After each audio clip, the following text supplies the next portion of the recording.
Habang ako po ay nasa isang conference, meron pong isang paramedic na lumapit sa akin. Sabi niya, ano yung mukha niya, balisang-balisa, tsaka basang-basa, yung pawis na pawis, kinakabahan. Sabi niya sa akin, ang tagal niyang nagdadalawang isip no, na lumapit sa akin. Pero after a while, lumapit siya sa akin, sabi niya, Doc, pwede po ba kayong sumama? May pasyente tayo. So sabi ko sa kanya, sige po, sama ako, sumama ako. No, anyway, napagkamalan niya po ako, doktor, pero hindi ko na tinanggal talaga to sa aking pangalan. No? My name is DR.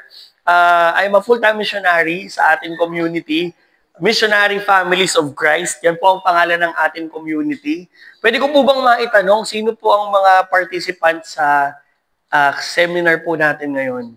Pwede po bang magtaas ng kamay? Yung mga naimbitahan today, alam niyo po ba yung pinasok nyo? Are you sure? No, tanungin mo nga yung katabi mo, sure ka ba? Okay. No, ako po ay full-time missionary sa ating community. I've been doing mission work sa ating community for the past 11 years. Ako po ay gumraduate ng college sa Philippine Normal University. Ako po ay high school math teacher by profession. So, I'm a licensed math teacher. Huwag po kayo maglala, wala po tayong quiz ngayon. Okay, huwag po kayo maglala. Ako po ay licensed math teacher. Nakapagturo po ako for 2 years. And 2014, I said yes to be a missionary in our community dito sa MFC. No? This is my family. Yan po ang aking asawa, si Diane. Tapos ang aming pong anak, 4 years old na po siya ngayong November, si Lucho. Lalaki pong anak namin, isa pa lang, pag-pray nyo kami, sana madagdagan pa. No? Ang aking asawa, si Diane, ay dapat kasama ko siya ngayon, kaya lang night shift po yung kanyang trabaho. No? Nagtatrabaho po siya bilang accounting sa isang accounting firm, pero US-based. No? Kaya night shift yung kanyang work. So kanina 6 a.m. nung bumabiyahe po ako, malis po ako ng bahay namin 6 a.m., siya po ay kakatas lang ng shift niya. Kaya sabi ko, huwag ka na sumama. Matulog ka na lang.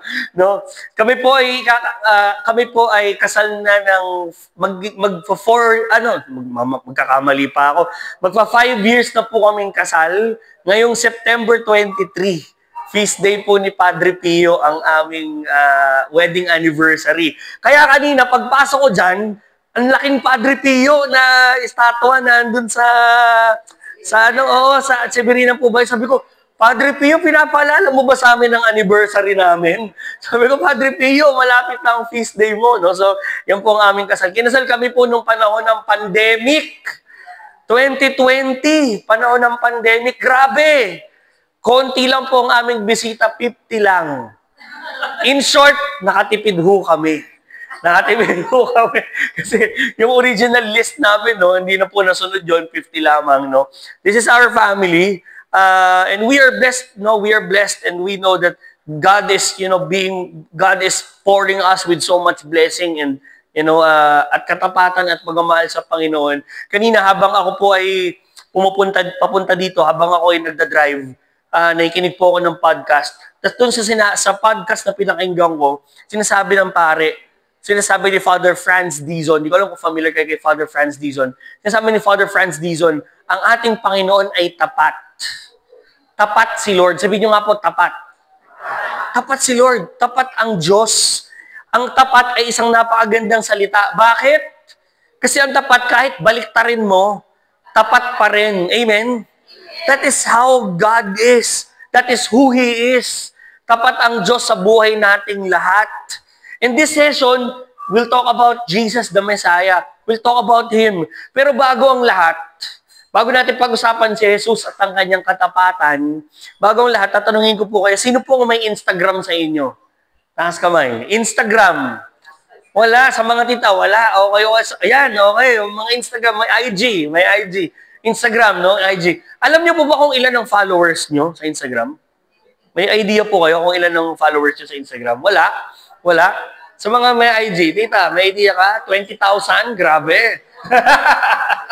Sa mga may IG, ikaw, sis, ilan? 7,000? Ilan? Wala naman. Mga 1,000. Okay. Sa mga bro, ikaw, ilan ang follower mo? 400. 100. Grabe yung 100 yan. Tapat sa iyan. Yung 100 na yan, no? No? Kasi bago ako pumunta, sinearch ko, sino ba ang may mga pinakamaraming Instagram followers sa buong mundo? Alam niyo, nagulat ako sa nakita ko, no? Ito. Ang pinakamarami, most followed IG accounts in the world. As of last night, in-update ko to. As of last night, una si Cristiano Ronaldo. Sino po may kilala sa kanya? Wow, football. Yeah, football, no? Cristiano Ronaldo. No, I don't know kung saan siya naglalaro. Parang nasa Dubai yata siya naglalaro ngayon, no? He has 664 million followers. Kung lahat ng follower niya magbibigay ng piso, milyonaryo na siya. Well, bilyonaryo na yung tao na yan. Sumunod na follower, ay sunod ng pinakamarami, si Lionel Messi. Anyone who knows Lionel Messi? Lionel Messi. Football din. Di ba? Football. Actually, sila yung pinagtatalunan kung sino ba ang greatest of all time sa football. No, si Lionel Messi naglalaro sa Miami. Ngayon, siya ay merong 506 million followers. No? At ang susunod na pinakamarami ay si Selena Gomez. Sino may kilala kay Selena Gomez? Wow, singer, yes, Selena Gomez. Hindi, Pinoy ba si Selena Gomez? Hindi ko alam. Pinoy ba siya? Hindi ako sure. Pinoy siya? Talaga, Pinoy nga siya. No, so meron siyang 417 million followers. Akalain mo yun, no? Ang dami nilang followers. Ngayon, pero ito kasi ay worldwide, no? Pero locally, sa Pilipinas, alam niyo ba kung sino man pinakamaraming followers sa Pinas? IG sa Pinas. Alam niyo kung sino? Number 1, ay ba't ganito? Sorry, hindi ko napalitan. Twice to, hindi sila isa sa Verano. Sila isa yan eh. Twice.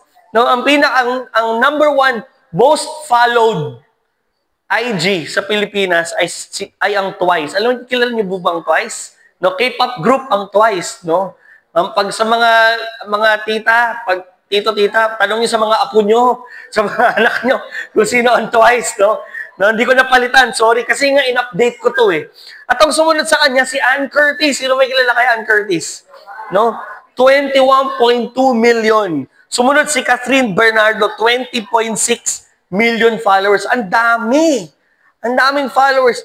Million followers. Brothers and sisters, ano pa lang to? Sa internet pa lang yan, di ba? Sa Instagram pa lang yan. May Facebook pa, may YouTube pa. Kagabi, nanonood ako ng Malupito. Malupito. Sabi ko, may bago na namang nilabas, no? Ang daming followers, no? Thousands of likers, thousands of viewers, thousands of subscribers. Ang dami po. At maraming mga tao kumikita dyan. Alam niyo po ba yun? No, kumikita dyan. Sa mga follower, magpo-post sila ng ad, ng commercial, milyon na kinikita nila dyan. Maraming mga tao, marami silang followers, marami silang taga-sunod. Pero kailan lang naman sila nagsimula? Nito lang. Probably some of them, had IG. Kailan ba nag-start ang IG? Hindi ko alam. 2010s, no? Noong 2010s, Instagram, no? 2010s, maybe early 2000s, no? But people just started following them. But there's one person who's been followed by billions. Sabihin nyo nga, sikat sa Pilipinas yung word na to ngayon eh. Billions. Di ba? Sabihin mo sa katabi mo, billion. Billion.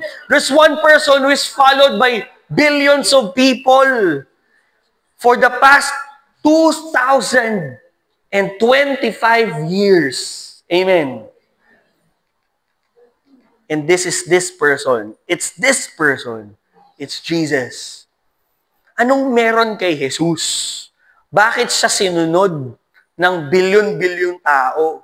What's in Jesus? Bakit marami, libo-libong tao ang namatay for His sake? Namatay only to follow Him. Nito lang, may dalawang santo. Di ba? May 2 new saints ang ating simbahan. Sa Pilipinas, ilan na po ang Pilipinong santo? 2. Tingnan mo yung katabi mo. Mukha bang siya na yung pangatlo? Tingnan mo yung katabi. Mukha bang siya na yung susunod? Sabihin mo sa katabi mo, susunod ka na. Na magiging santo. Baka naman iba naman iniisip nyo, di ba? No? The church has declared 2 saints, di ba? Si Saint Pier Giorgio Frassati at saka si Saint Carlo Acutis, di ba? Millennial saint. Pero sa Pilipinas, 2 ang santo natin, San Lorenzo Ruiz at San Pedro kalungsod. At yung dalawang santo ng Pilipinas namatay because they offered their life to God. Tingnan mo yung katabi mo. Tanungin mo siya, are you willing to offer your life to God? No? Pero ano bang meron kay Jesus? Who is this? What does He have? Who is He? Sino ho ba ito? Sino ba si Jesus? Curious ako. Curious tayong malaman. Bakit ba? Sino ba siya? Alam niyo, yung anak namin, tinuturuan namin mag-pray. Alam niyo po kung anong favorite prayer ng aming anak? Meron siyang favorite prayer. May 4-year-old, soon to be 4-year-old son. No? Meron siyang favorite prayer. Tarihin niyo po kung ano. Ang favorite prayer niya ay, bless us, O Lord. Kasi yun lang ang tanging prayer na pagtapos mo mag-pray, pwede ka kumain. Favorite prayer niya yun. No, but every night, he prays Angel of God, he prays Hail Mary. Tapos sabi namin, one time sabi niya, nagdarasal kami, sabi niya, I don't want to pray. Sabi ko, bakit ka ayaw mo mag-pray? Uy, mag-pray ka. I don't want to pray. Bakit? Sabi ko, why? Sabi niya, I'm tired. Ganun ba? Sabi ko, kailangan natin mag-pray because we need to thank God. We need to thank Jesus. Tapos sabi niya, who's Jesus? Sabi ko, patay tayo dyan, mahabang usapan to. Mahaba to, antok na ako. No? Pero ang tanong niya, who is Jesus?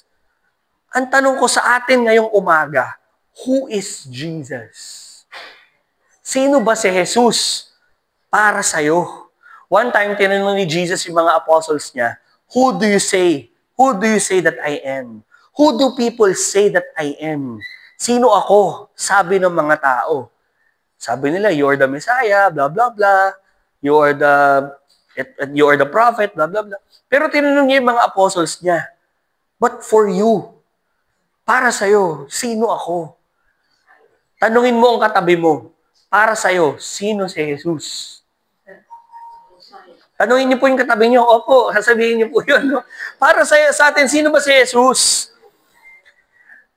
Kamusta ho ba tayo ngayong umaga? Kamusta ho ba tayo ngayon? Ngayong araw, sasagutin natin itong tanong. Pero bago yun, tingnan natin yung sarili natin. Kamusta ho ba tayo?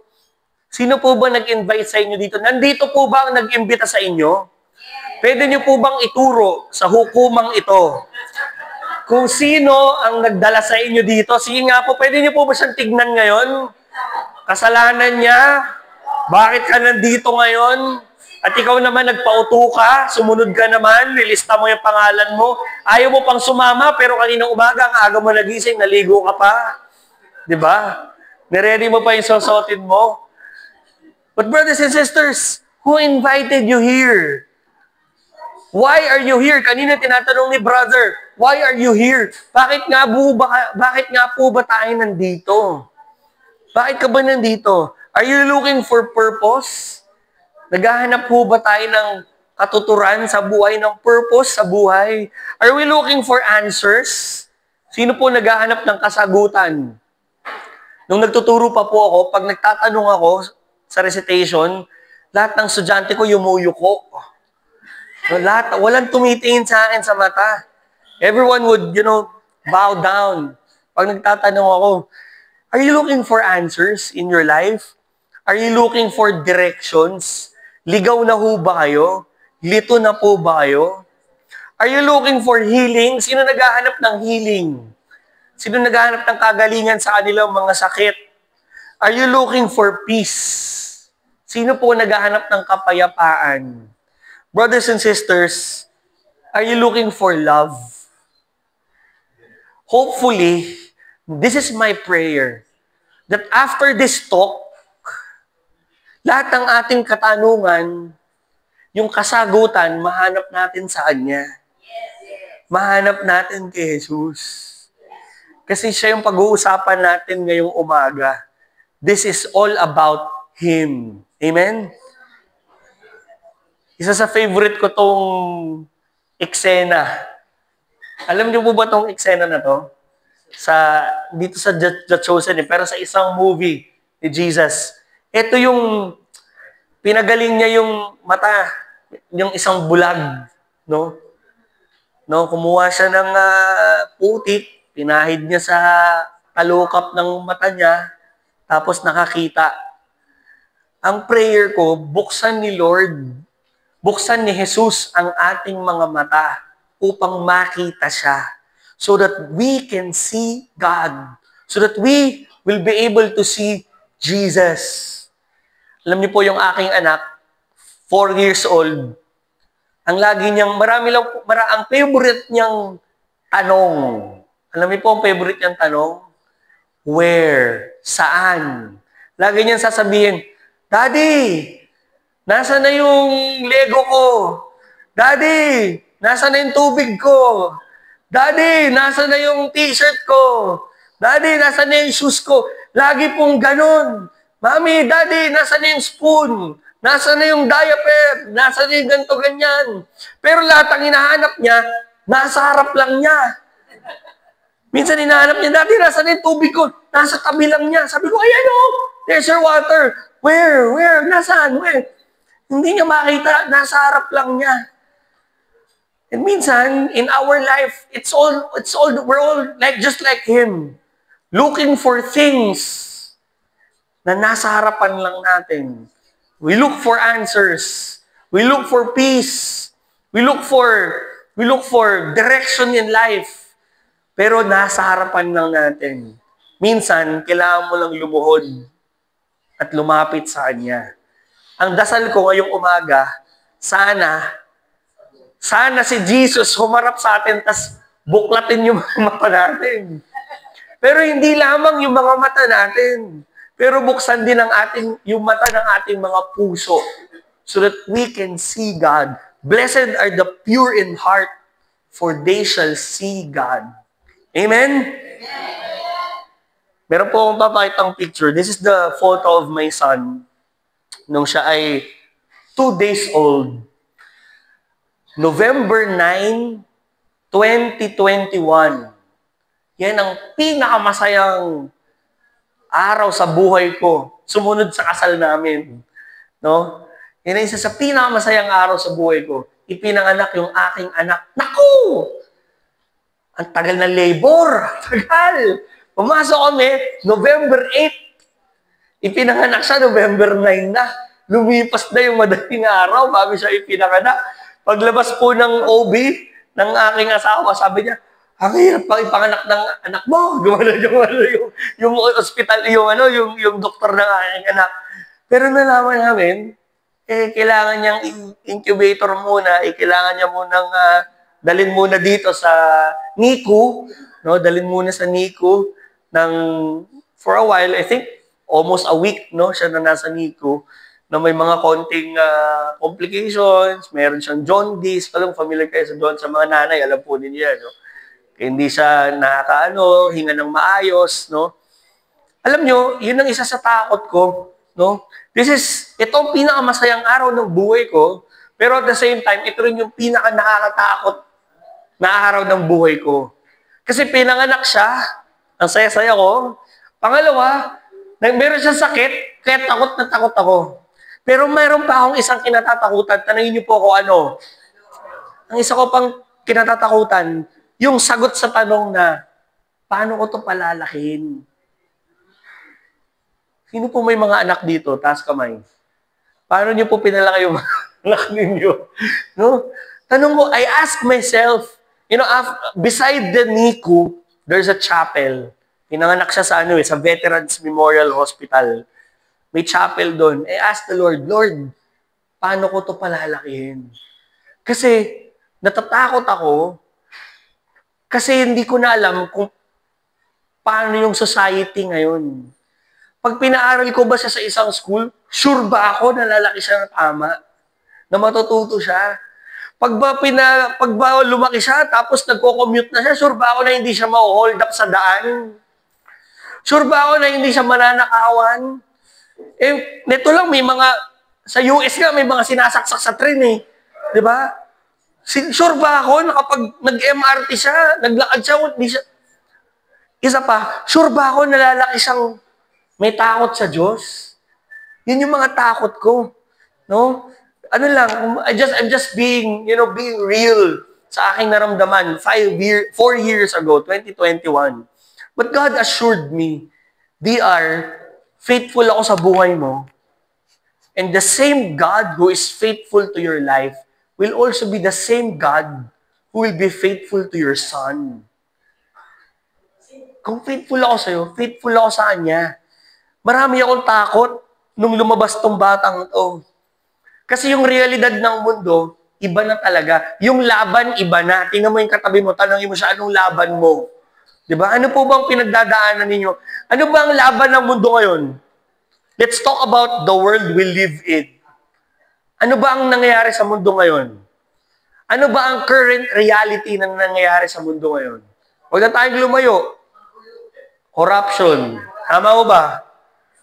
Alam niyo, nilagay ko ito kagabi. Kasi sobrang bagong-bago. I mean, hindi naman bago to sa atin, pero mainit to ngayon eh. Di ba? Corruption. People are corrupt here and here. Billion, sabi nga. Di ba? Corrupt.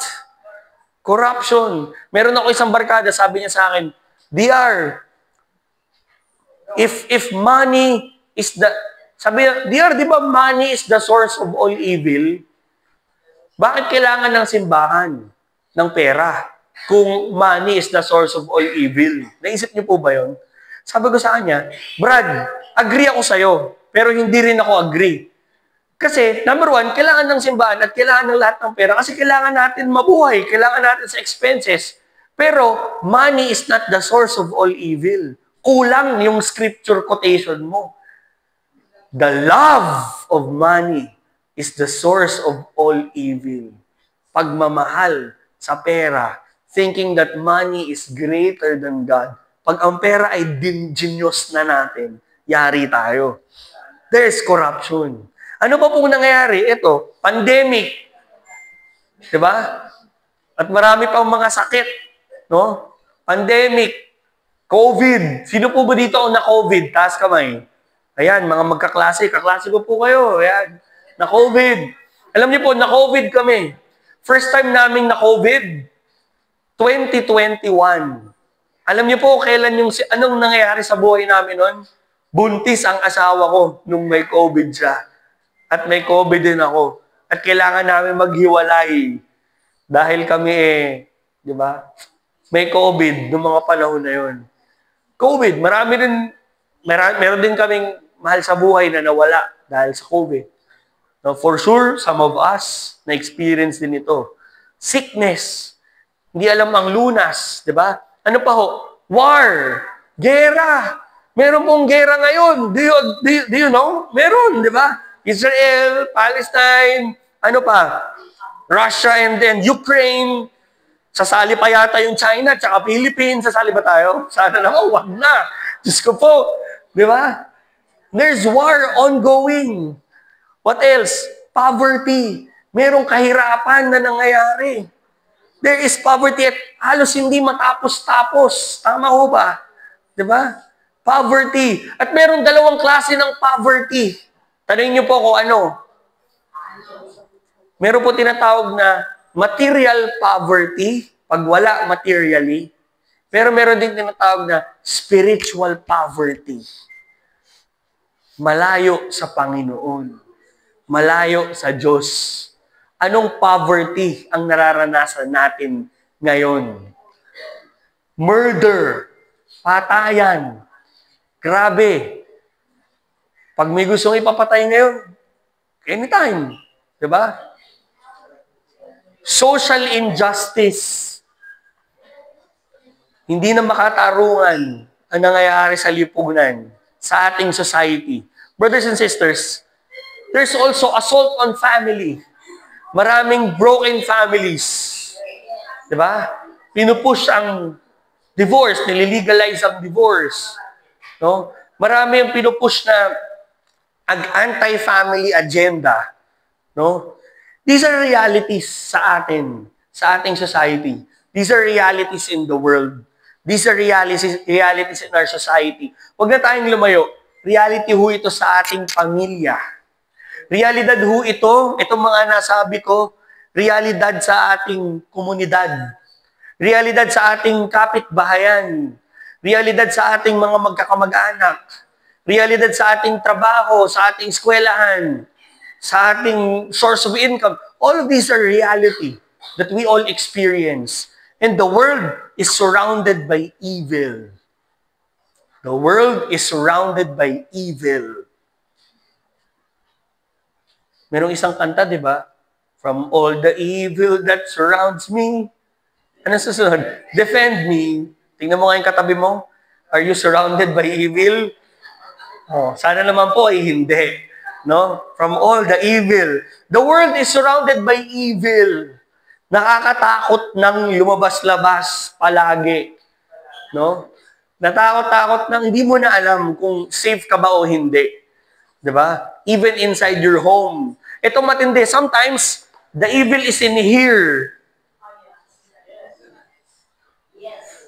Sino po may cellphone? Taas kamay. Sometimes the evil, not sometimes, but most of the time, the evil is in here. Alam niyo po, meron tinatawag na doom scrolling. Sabihin niyo nga po, doom scrolling. Ano yung bubuko na yung doom scrolling? Yung scroll ka lang ng scroll, wala ka namang nasa isip, tingin ka lang ng tingin, hanggang sa 1 oras ka nang nandun. Sinabihan ka, magugas ka na ng pinggan, mamaya na. Scroll ka lang ng scroll. After 30 minutes, scroll ka pa rin ng scroll. Yung kanin nyo sa pinggan, nanigas na. Di ba? Doom scrolling. Sometimes, alam nyo, yung algorithm ng ating social media, kakaiba. No? Meron ka lang na-like na, let's say, cellphone, lahat ng lalabas sa Facebook mo, puro cellphone na. Meron ka lang na-like na sexing babae, lahat ng content mo, puro ganun na. And pornography is here. The world is surrounded by evil. Our cell phone is surrounded by evil. Internet is surrounded by evil. Our hearts surrounded by evil. Anong sinasabi sa gospel ngayong araw? Ano pong sabi sa gospel ngayong araw? The abundance of the heart, the mouth speaks. Kung ano ang nasa puso, yun din ang lalabas. Ang tanong, ano po ba ang nasa puso natin? Tanungin mo yung katabi mo, anong nasa puso mo? Ano bang nasa puso mo? The world has turned away from God. Lumayo na ang mundo sa Panginoon. We live in a society na kapag ikaw ay maka-Diyos, dati po lumaki ako na pag maka-Diyos ka, yung mga kaklase mo nagbe-bless sa'yo. Di ba? Palasimba po kasi ako nung bata. Ngayon hindi na, no? Nung bata, palasimba ako. Nung nakikita ako ng mga klase ko sa simbahan. Katabi po kasi ng simbahan namin, basketball court. So yung mga barkada ko, nag-basketball, ako magsisimba muna bago mag-basketball. So paglabas ko ng simbahan, tapos nagpalit na ako ng pang-basketball, yung mga kalaro ko, magbe-bless yun sa akin. Nandiyan na si Father, ayan na. Alaro na tayo, lahat, panalo na tayo. Nandiyan na si Father, mag-bless na. Grabe. Ganun yung kinalakihan ko dati. Pero ngayon, malala. Pag palasimba ka, pag malapit ka sa Diyos, hindi ka na lang pagtatawanan. People are going to question you. Totoo ba? Naniniwala ka? Talaga? Ba't sumasamba kayo sa rebulto? Patay tayo dyan. Naku po, oo nga Naku, wala na. Na-convert ka na, di ba? O bakit ganito, di ba? Bakit ganyan?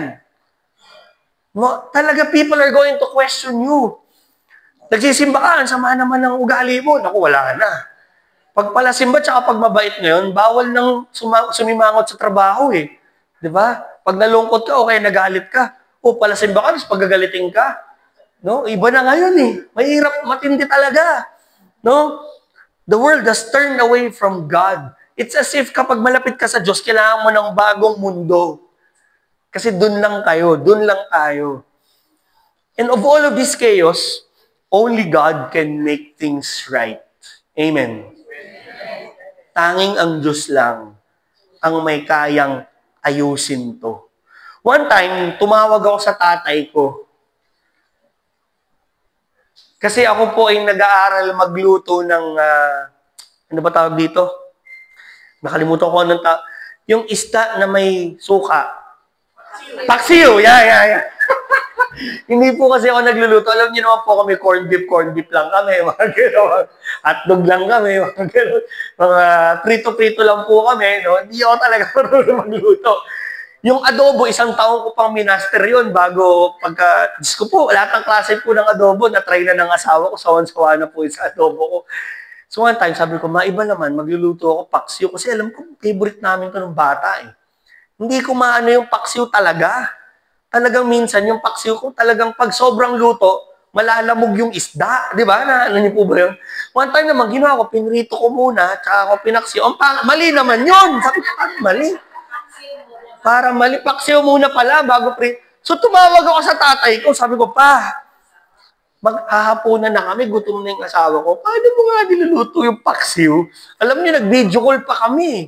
Yung tatay ko, ganito pa yung mag-video call. Sige, iyan, pakulaan mo na. Lagay mo na yung kamatis. Kinakamatisan pa pala yun, no? Lagyan mo na, ayan, mag-slice ka lang ganyan. Ayan, timing na mo, okay na yan, di ba? Ganun pa mga mag-usap yung tatay ko. Hindi ako marunong magluto ng paksiw. Kailangan ko tumawag sa tatay ko. Kasi alam ko yung luto niya. Alam ko, siya yung may pinakamasarap na paksiw. Brothers and sisters, pag magulo na ang buhay mo, lumapit ka na dun sa nagturo sa'yo kung paano ayusin. Lumapit na tayo dun sa may gawa. Lumapit na tayo kung sino yung may akda. Lumapit na ho tayo kung sino yung lumikha. Pag magulo na yung buhay natin, wag na tayong magrunong-runungan. Bumalik na tayo sa Kanya. If you are in chaos, kaguluhan, di natin maintindihan, baka kailangan bumalik ka na sa nagturo sa'yo magluto ng paksiw. Amen? Baka kailangan hanapin mo na. We need to go back. The world has turned away from God, and we know that only God can make things right. Amen? He has a beautiful plan. Napaganda ng plano ng Diyos. Jeremiah 29:11. For I know well the plans I have in mind for you, says the Lord. Plans for your welfare and not for your woe. Plans to give you a future full of hope. When we are in the Jubilee year of hope, we are all pilgrims of hope. Alam ng Diyos ang plano niya. May plano siya. God has a plan. Noong 2020, nung ikakasal kami ng asawa ko, pagdating nung March, nagka-lockdown. Ikakasal kami ng September, March nagka-lockdown. Sabi ko, after 1 week, wala na yan. After 1 week, di pa rin kami makalabas. Hindi, after 1 month, pwede na yan. After 1 month, nasa bahay pa rin kami, naghihintay ng ayuda, patay tayo, anak ng teteng. April na, ikakasal ako ng September. Lord, paano na? Hindi ko alam ang gagawin. Hanggang sa yung asawa ko ngayon, na fiancé ko dati, girlfriend ko dati, sabi niya sa akin, DR, may plano ka ba? Sabi ko, ha? Paano? Ikakasal tayo. COVID, lockdown, walang mabilhan. Paano ako magpapasukat ng gown? Online? Online sukat? Ng gown? Patay tayo. Kami, wala kaming plano. Hirap kami. Naipit kami. Brothers and sisters, pwedeng yung plano natin magkasira-sira. Pero ang plano ng Diyos, hindi. Ang plano ng Diyos, buo. And we just have to follow and obey. Pero minsan, matigas yung ulo natin, hindi tayo sumusunod. God has a beautiful plan. Ang sabi niya, I know well. Alam ko ng mabuti kung ano ang plano ko sa'yo. That is His plan. May plano siya for us. He wants to show us the way. Gusto niyang ituro sa atin ang daan. In Isaiah 48:17, thus says the Lord, your Redeemer, the Holy One of Israel, I am the Lord your God, teaching you how to prevail, leading you on the way you should go. The Lord has His plans for us. And He wants to teach us the way. Gusto niyang ituro sa atin kung ano ang daan at saan papunta. At para mangyari yun, pinadala niya ang kanyang anak. Kasi bago dumating si Jesus, marami nang pinadalang propeta. Tama ho ba? Marami na. No? Jeremiah, kung sino-sino pang propeta. No? Marami nang pinadalang prophet si Lord. Even, sino nga yung kinain ng whale? Si Jonah, di ba? Kahit si Jonah pinadala sa Nineveh, sinabi magbago na kayo. Si Noah, ganun din, di ba? God has sent a lot of prophets to remind people, magbago ka na. Sabi mo sa katabi mo, magbago ka na. Pero yung mga tao, hindi nakinig. Not until God sent His Son. Pinadala niya si Jesus. John 3:16. At ito ang gospel bukas. Yes. Because tomorrow, September 14. Every September 14, it's the exaltation of the Holy Cross. Lagi, every September 14, ang gospel ay John 3:16. John 3:16.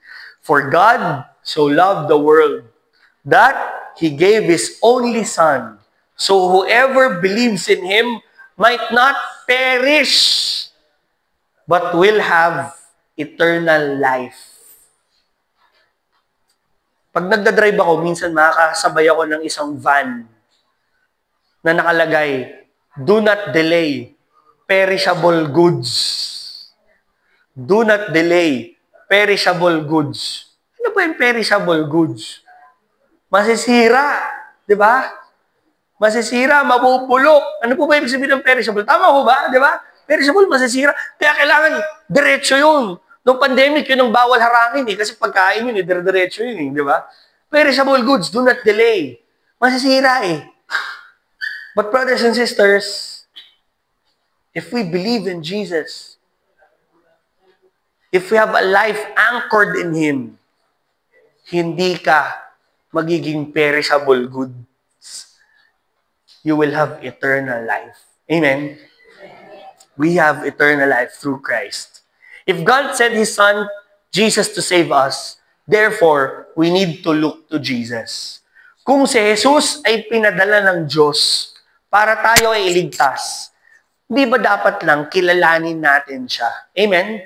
Kailangan kilalanin natin si Jesus. Sino ho ba si Jesus? Sino ho ba si Jesus? I think 2017, yung tita ko from Kuwait, tumawag sa amin. Sabi niya, yung anak niya, si Sedi, 3 years old, from Kuwait, ipapadala niya sa amin, sa Pilipinas. Sa amin titira. Papaaralin namin. Magpapadala siya ng pera. Pang-aral ni Sedi. Pangkain ni Sedi. Pero higit sa lahat, alam niyo kung anong sabi niya? Higit sa lahat, turuan niyo ng pananampalataya. Dalhin niyo sa simbahan. Sabi namin, okay, sige, walang problema. Walang problema. So, ginawa namin, tinuruan namin si Sedi magdasal. Mag-pray. He was 3 years old that time. Ngayon, grade 7 na siya, nag-aaral sa Ateneo. 3 years old. Tinuruan namin mag-pray. Hanggang sa one time, nasa simbahan kami, Holy Week noon. Holy Week. I think, Good Friday po yata yun. Good Friday. No? Sabi niya, tahimik ang simbahan, no? Tahimik ang simbahan. Lahat kami nakaluhod, nagpe-pray. Sabi niya lang, malakas na malakas. Sabi niya, Kuya DR, Jesus is not here. Something is wrong in the church. English eh, taga-Kuwait eh. Sabi niya, I can't see Jesus. Something is wrong in the church. Bakit? Ano bang sa simbahan pag Good Friday? Di pa nakatakip lahat. Tama ho ba? Nakatakip yan ng purple. So hindi niya makita si Jesus. Tinuturo namin sa kanya, pasimbahan, unang dating mo, hanapin mo si Jesus. Yun ang turo sa bata eh. Di ba? So hindi niya makita. Sabi niya, Kuya DR, Jesus is not here. Something is wrong in the church. Sabi ko, kami ingay. Kami, Good Friday ngayon. Uy. So, in-explain ko sa kanya, no? Pero kahit na-explain ko, di mo maintindihan yung 4 years old, eh. Di mo maintindihan. No? You'll never understand that. Pero, meron siya isang bagay na naintindihan. Nung Sunday, Nung Easter na, wala na yung takip. Nakita niya, sabi niya, see, there's Jesus. They're hiding Jesus. Tinatago niya si Jesus. Sabi ko, tawa ako ng tawa. Pero alam niyo, tinamaan ako ng matindi. Kasi, my 4-year-old cousin reminded me that if Jesus is not in your life, something is wrong. Something is wrong. Kulang. May mali. Kaya dapat kilalanin natin siya. Amen? Jesus is an impressive person. He has billions of followers. Sabihin nyo nga ulit, billion. Yan, billion, di ba? Grabe, ngayon ko lang nabanggit yung billion ng sa mabuti. Oh. Billions of followers, di ba? Through Jesus, thousands martyred because of their faith in Him. Marami ang pinatay dahil sila ay naniniwala at sumasampalataya sa Panginoon at naniniwala kay Jesus. Sino po ang unang martyr? Kilala niyo ba sino unang martyr? The first martyr is Saint Stephen.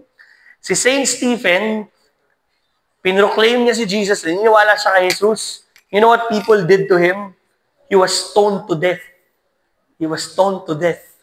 Pinagbababato siya kasi naniniwala siya kay Jesus. Nagpunta po kami sa Rome, Italy. Pumunta po kami sa Colosseo, yung big Colosseum sa Rome, kung saan naglalaban ng mga gladiator.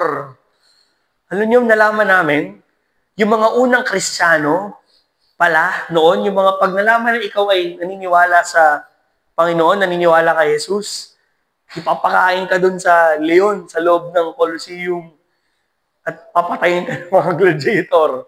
No? All because you believe in God. All because you believe in Jesus. The Bible is the #1 bestseller of all time. Naniniwala ho ba kayo doon? The Bible is the #1 bestseller of all time. No, higit pa sa New York Times bestseller. No, the Bible is the bestseller. Okay? Jesus is a unique figure in human history. Bakit? He was pre-announced and His coming was expected. Old Testament pa lang, sinasabi na darating siya. No?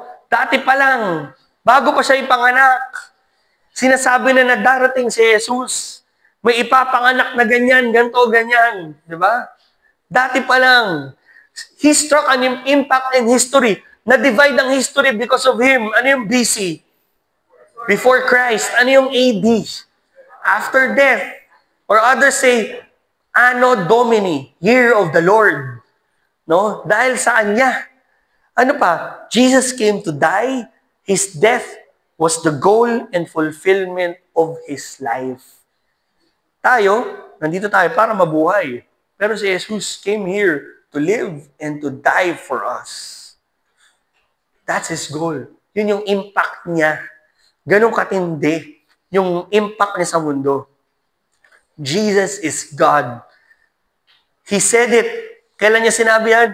John 8:58 at John 10:30. Ano bang nakalagay sa John 8:58? Basahin ko nga. Tingnan natin kung tama. Okay. John 8:58. He said that, no? That I am God. No? He is powerful. He forgave sins. He raised people from the dead. He Himself was raised from the dead. Amen? Kaya di ba nung sinasabi niya na, I forgive you from your sins? No? Yung mga tao nagugulat. Sabi nila, paano? Paano mo kami mapapatawad sa paano mo kami mapapatawad sa aming kasalanan? Diyos lamang ang makapagpatawad. In John 8:58, He says here, Jesus said to them, Amen, I say to you, before Abraham came to be, I am. Bago daw si Abraham, I am. Sino ba yung I am? Si God. Sino nagsabi ng I am? Kailan sinabi ni God yung I am? Kay Moses, I am who am. I am. No? Bago pa lang dumating sa Abraham, from the very beginning, there's Jesus. He was raised from the dead. And people, no? He forgave the sins of the people and He raised people from the dead. Tingnan mo yung katabi mo. Mukhang kailangan na ba niyang buhayin? Tingnan mo yung katabi mo. No? And to overcome disorder, we need Jesus. We need to go to Jesus. Kailangan ho natin pumunta sa Kanya. Kailangan natin tumakbo palapit sa Kanya. Why? Bakit natin kailangan tumakbo lumapit sa Kanya? Kasi sa gitna po ng lahat ng ito, there is an evil being. Bakit natin kailangan lumapit sa Panginoon? Kasi merong kadiliman. If there's one truth na kinakalimutan ngayon, it is this one. That evil is real. Do you agree? That the devil is real. Ngayon, well, dati, pag nakita ng demonyo, matatakot, etc. Pero ngayon, the world will let you know that the devil doesn't exist. That the world, that hell doesn't exist. Para okay lang lahat. But the reality is, the devil exists. Ang gustong ipapaniwala sa atin ng demonyo ay walang kasamaan at walang kadiliman. Walang demonyo. But devil is real.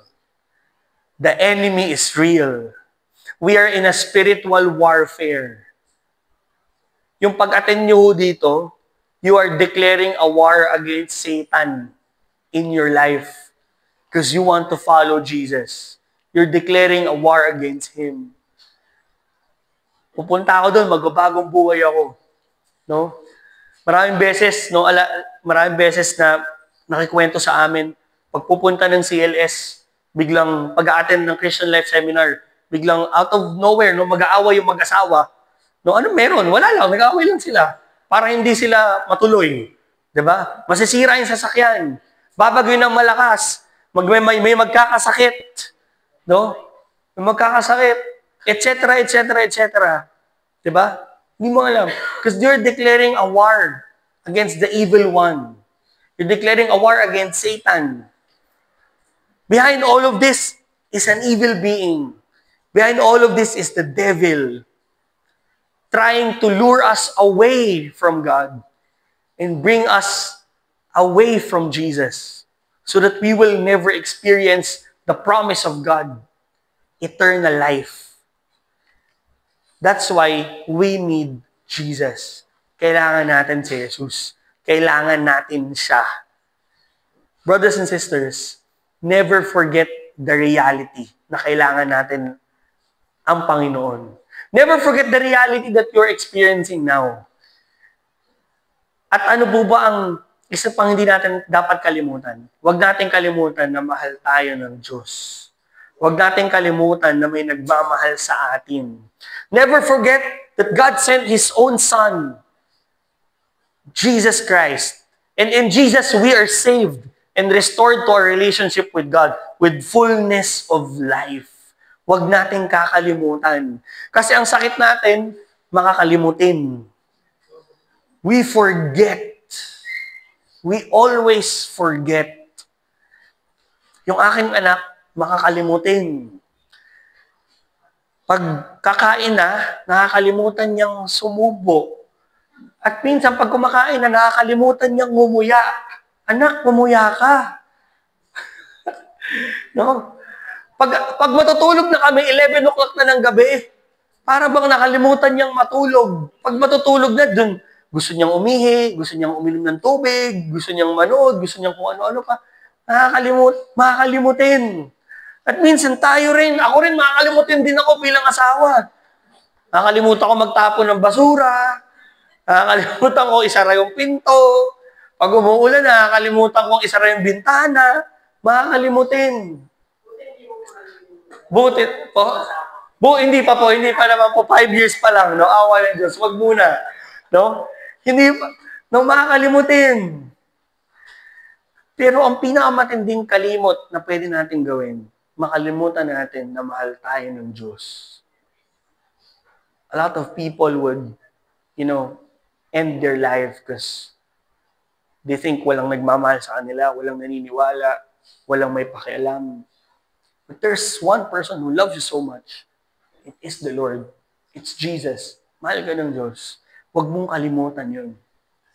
Huwag nating kalimutan. Anak ka ng Diyos. Mahal ka niya. And He sent His Son because He loves you. Amen? Never forget that. Never forget the reality. Anong reality? God doesn't want you to live lives of pain, poverty, or injustice. God wants the world to be a place of peace, justice, happiness, a place where He would reign. Never forget that reality. Never forget that we also need to change. Alam niyo po ba, kilala niyo po ba si Bruno Mars? Yes. Naku, mayroong kanta si Bruno Mars na favorite namin. Just the way you are. Diba? Just the way you are. I will love you just the way you are. Just the way you are. Mamahalin kita just the way you are. Ngayon, may Tagalog yun. Mahal kita maging sino ka man. Amen, di ba? God loves us just the way we are. Mahal tayo ng Diyos sa kung sino tayo. Kaya lang, He doesn't want us to stay that way. He wants us to change. And He wants us to change so that we can be with Him. Mahal tayo ng Diyos. Oo, mahal tayo ng Diyos. Mahal ako ng Diyos kahit makasalanan ako. Amen, di ba? Pero ayaw ng Diyos na manatili ka sa kasalanan mo. Ayaw ng Diyos na manatili tayo sa kasalanan natin at lumubog tayo sa ating kasalanan. We need to change. And for us to change, we need to decide. Are you going to follow Jesus or are we going to deny Him? We are given a choice to live under the dominion of darkness in the life of slavery under Satan or to live in the kingdom of God. A life of freedom, dignity, peace, and happiness through Christ. Ang desisyon ay nasa ating mga kamay. Paano ako mabubuhay? Mabubuhay ba ako kay Kristo o hahayaan ko lang kung anong nangyari sa buhay ko ngayon? Let us accept Jesus, the Messiah, as our Savior and our Lord. Amen? 1997, ang aking mga magulang ay sumali sa community, MFC. 1997. The year after, 1998, sinama nila kami through the kids ministry. Meron po kasing mga ministry ang ating community. Kids, youth, singles para sa young professionals, no? Meron din naman sa handmaids, no? Meron ding servants. At syempre, sa couple, sa mga mag-asawa. So 1997, no? Nag-join sila. 98, sumali kami bilang mga kids. 2007, sumali ako sa youth. 2012, sumali ako sa singles ministry sa young professionals. No? And 2014, I decided to be a full-time missionary. Buong buhay namin, ang aking mga magulang ay naglilingkod sa simbahan, naglilingkod sa community. No, dalawa. Sa aming simbahan, sa community, nanay ko, nag-serve sa simbahan, ang tatay ko, lay minister, kapatid ko sa Kristan. Ako po dapat magsasakristan, kaya lang tumakas ako ng training kasi nag-basketball ako. So akala ng nanay ko, umattend ako ng training tuwing hapon, pero hindi niya alam, nag-basketball ako. So nahuli niya ako, so hindi na ako nagsakristan. Anyway, no? Yun ang aming buhay. Pero we have one prayer and one concern in our life. Hindi namin alam kung kinabukasan pagising namin, may bahay pa kami natitiran. Kasi nakatira kami sa squatters area. No, doon kami nakatira. Kami, illegal settler kami. No? Illegal occupant kami ng isang lupain. No? So, hindi namin alam na, kung bukas, madedemolish na ba yung bahay namin, masira na ba, may dadating ba na enforcer, magbabato ba ako ng pillbox, no, para mapalis yung mga madedemolish, no, yung gagawin ko. Hindi namin alam, no. Pero brothers and sisters, 2014, naging missionary po ako. At ang sabi ng mga magulang ko, huwag ka magbi-misyonaryo kasi ikaw ang panganay, kailangan mong magtrabaho para maahon tayo dito. Sabi ko, ma, pinilit niyo ako sumali dito. Ngayon, bibigay ko buhay ko dito. Kasalanan niyo to, pinilit niyo ako. Bahala kayo dyan, no? Pero kidding aside, sabi ko, di ma, para sa Panginoon, bibigay ko ang buhay ko, mag-serve ako bilang missionary. No, 2014. One time, 2017, nasa Cambodia ako, nasa mission ako sa Cambodia, 2017. At ang tumawag ang nanay ko, sabi niya sa akin, DR, kailangan mo nang umuwi. Kasi dumating na yung notice ng City Hall, mag-demolish na tayo. Darating na sila dito. Di natin alam kung anong mangyayari, pero kailangan mo nang dumating, nakatulan na tayo. Sabi ko, ma, hindi ako makakawalis. Kasi isang buwan pa ako dito. Wala naman akong ticket pabalik. Di ba? Ano gagawin ko? Paano patay tayo dyan? Hindi ako makakalis dito. So, ipagdasal natin. Alam mo, that night, we prayed as a family. We prayed, Lord, we hold on to you. No? Pinagdasal namin, etc. After 1 month, pagbalik ko sa Pilipinas, sa ibang bahay na ako dumiretso. Kasi hindi na ako umuwi doon sa dati naming bahay. Bakit? Kasi, ang aking mga magulang, naalala niyo yung kwento ko kanina kay Sedi, yung pinsan ko, galing Kuwait, yung nanay niya, dahil inaalagaan namin yung anak niya, kumuha ng bahay para sa amin. Kumuha ng bahay sa amin. Ha? Talaga, kumuha ng bahay. Hindi naman para sa amin, para rentahan namin. So, hati kami. Hati. Sa amin yung bahay, hati. Sa kanya, galing Kuwait. So, doon kami tumira. No? At after how many years, no? After how many years? 2022. Ang aking mga magulang ay retired na. Nanay ko ay retired teacher. Ang aking tatay ay retired na rin. Nasa sales siya. Nagbebenta sila ng Land Rover na sasakyan. Mga parts. No? Sabi ko sa kanya, pa, kabisado mo lahat ng pyesa ng Land Rover. Baka pwede mo i-assemble yan. Gawa tayo ng sarili nating sasakyan. No? Sabi, baka pwede tayo gawa sa yung sasakyan. No? Pero, kidding aside, no, 2022, pumunta kami sa Marilao, Bulacan. At ang aking mga magulang, lo and behold, nakabili na ng sarili nilang bahay. Brothers and sisters, God has a plan. May plano ang Diyos. And it happened to my family.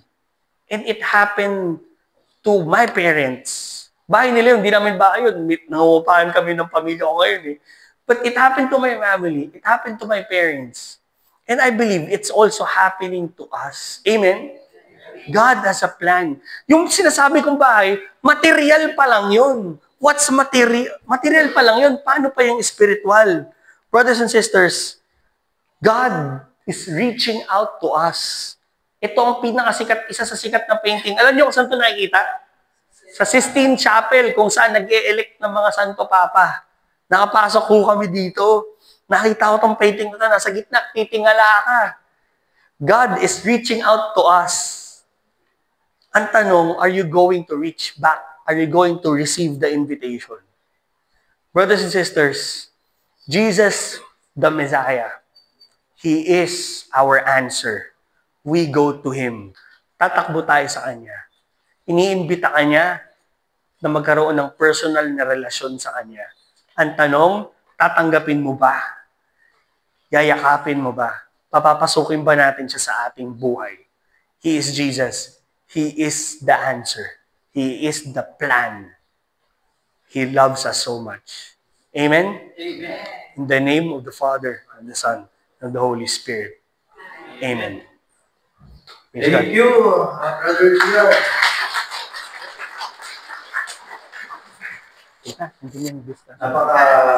May discussion question po ba?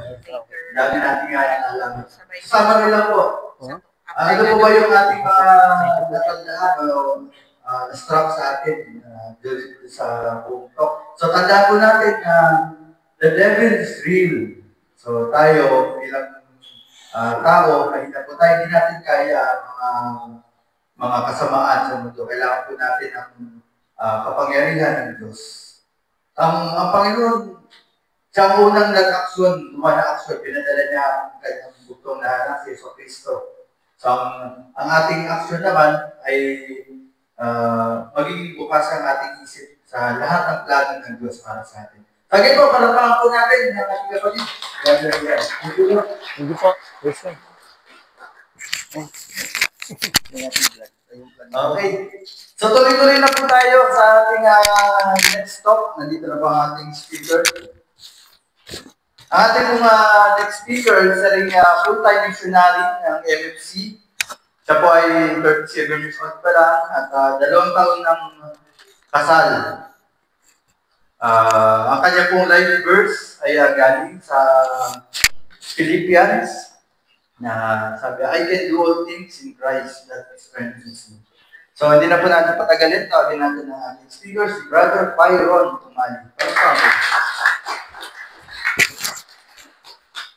Bro, ano natin? Record. Gulat ako, game na. Ayaw niyo po ba mag-break man lang? Pwede mo po mag-CR muna kayo. I-digest niyo muna yung mga narinig niyo. Baka may konting snacks po kayo para sa kanila. So, pwede po tayo mag-5-minute break po muna para makahinga-hinga po muna. Kailangan mo ba? Hindi na po. Ako na ang mag-pinag. Opo. Yan, sige. Galaw-galaw muna. Stretch po tayo. Yung mga 5 minutes lang po. Or 10 minutes.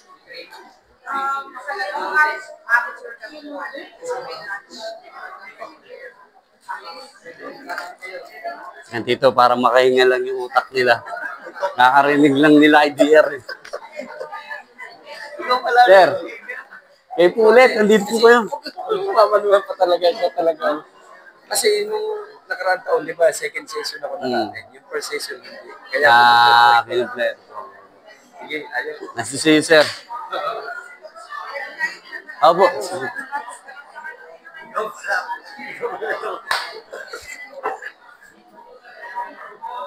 Kagabi, magkausap lang tayo. So, umalis ko yan. Ay, malapit ka lang. Oo. Na-traffic lang ako eh dahil doon sa ginagawang kalsada na naman. C5 lang? Ay, Hindi. Ano lang, C6. Tapos service road lang. Malapit lang. Ikaw malayo. Opo. Sige. Nag-skyway ka? Hindi naman. hindi na ako nagsayo.